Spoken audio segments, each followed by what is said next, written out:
The traditional system is... We're bringing Bob Diamond, CEO of Atlas Merchant Capital. Fake money, fake teachers, fake ass. Because that money that we have today is different than what money was 60 years ago. The rich will become richer, the poor will become poorer. There's a different system here that none of us are ever taught. And this is what wealthy people are working for.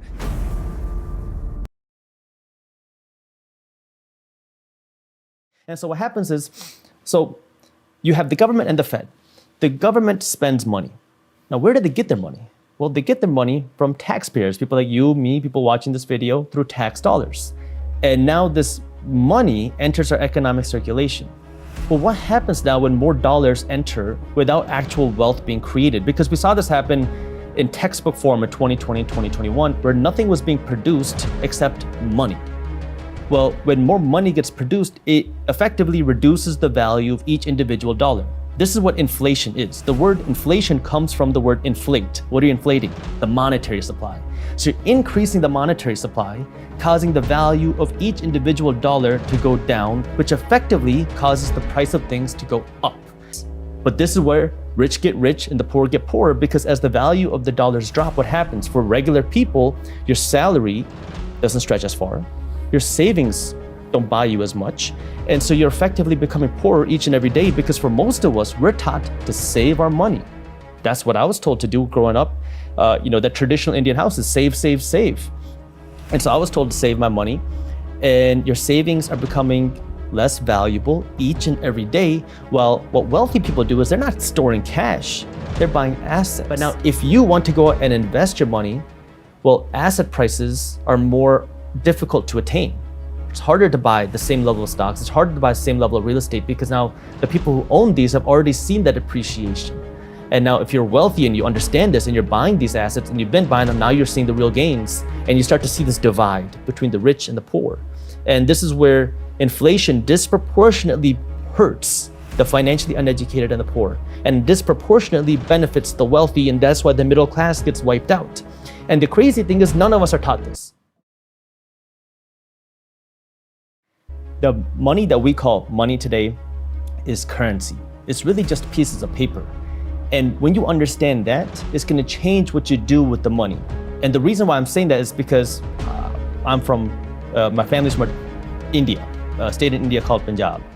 And over there, it's a very traditional thing that when you earn this paper dollars, many people will convert this cash into gold, because they understand that these paper dollars lose value and it's just paper. So they want to convert it to something real, something tangible, so they will go out and buy gold with it. What is an asset? It is something that gives you equity. And at the broadest form, an asset is something that puts money in your pocket. A liability is something that takes money away from your pocket. What's an example of an asset? This could be owning a business, investing in stocks, investing in real estate, anything that you buy for the purpose of making money, right? And so when interest rates go down, because now the Fed working with the government want to create more inflation, more dollars are going to enter economic circulation. More people are going to want to buy a home. Well, if you have more demand to buy a home, where do home prices go? Up. Who owns homes? Well, yeah, if you're a homeowner, but if you are a real estate investor, now the value of your assets have just, because now you own multiple real estate investments. Your rents have gone up. Your stock investments have gone up. And I started researching just random things, from things like the richest people in America. And you see like Warren Buffett, Steve Jobs, Mark Zuckerberg, I don't even know, he was on it back then, but you had a bunch of people who none of them were doctors. None of them went down that traditional path. And I was like, wait, I thought that grades correlated linearly with income. Like if I got better grades, my income would directly correlate with that. So that was like my first wait, is something wrong here? Was something like, it just wasn't adding up. And that's when I started to dig a little bit deeper, and it's talked about wealthy people investing in real estate. In my household, success meant go to school, get good grades, get a good job, like doing what everybody says, following the system, trusting the system, right? If you don't understand the way the system works, you're never gonna be able to answer or ask the right questions, because the way that the system works across the board is, in a company, you have the workers, then you have the owners. It's kind of like an overlap.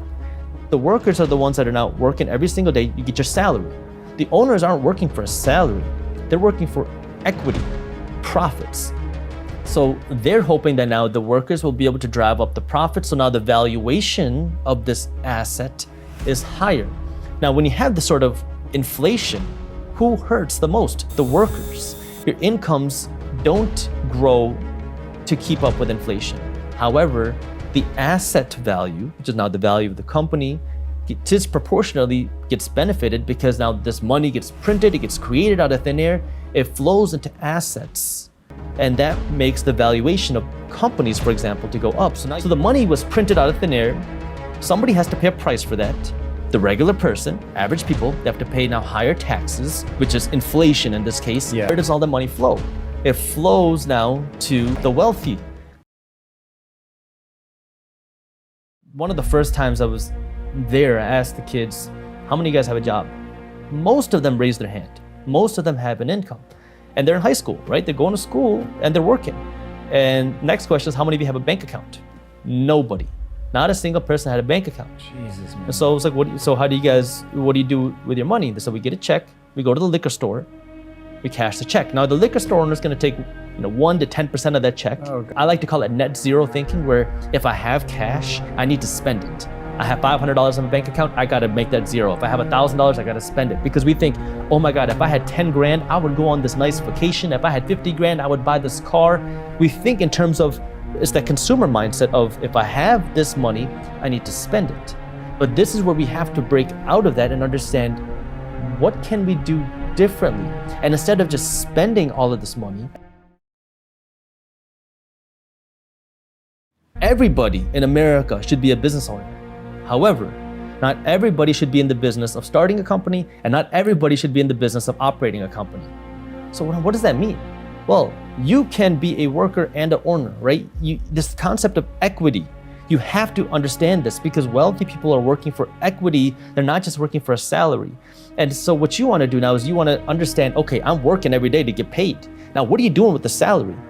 Either you can take the salary and go out and spend all of it, or you can take some of the salary now and work to build equity. Maybe that's in stocks, maybe that's in real estate, maybe that's in your own company. So if I buy stocks, I'm buying equity. You're building equity. You're literally buying ownership in companies. If you go out and buy a share of, say, McDonald's, you become one of the owners of the McDonald's company. And now when the McDonald's valuation goes up, you get to share in that, because the price of your stock, the value of your stock goes up. Start making some money. And so it's how you start and you learn. And each one of the things that you kind of do, you're going to learn something new, and you're going to be able to apply that to the next thing. And it really is that shift. I call it the minority mindset, thinking differently than the majority of people, because it's doing something different. Most of us are taught just to be consumers. We're never taught to do anything else. So you have to be the one now to go out of your way to start learning this, to become smarter.